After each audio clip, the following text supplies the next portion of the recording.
76వ గణతంత్ర దినోత్సవం republic day అందరికీ ధన్యవాదాలు. విశిష్టమైనటువంటి ఐకమత్యం కుల మత జాతి లింగ కాకుండా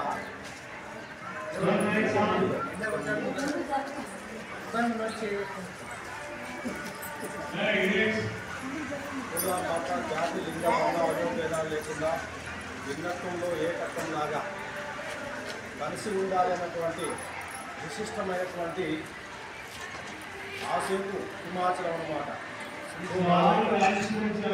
అంటే భారతదేశం మొత్తం కూడా అనేక రకాల జాతులు, అనేక రకాల ఆలోచనలు, అలాగే అనేక రకాల వైవిధ్యంతో కూడుకున్నటువంటి గుణగణాలు ఉన్నా కూడా మనమందరము కూడా భారతీయులమైనటువంటి ఒక విశిష్టమైన సోదర భావాన్ని ఈ యొక్క గణతంత్ర దినోత్సవం గుర్తు చేస్తూ ఒక పండగలాగా జరుపుకునేటటువంటి ఒక విశిష్టమైన, ఎందుకంటే ఎవరికి వారికి ఒక పండుగ ఉంటుంది, ఎవరి కులానికి వారికి సంబంధించిన ఒక ఆచారం ఉంటుంది.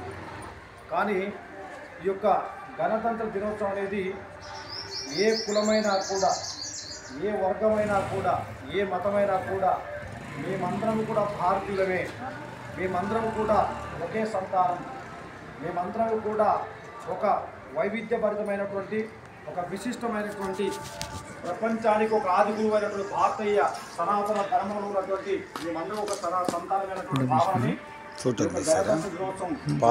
గుర్తొస్తుంది అన్నమాట.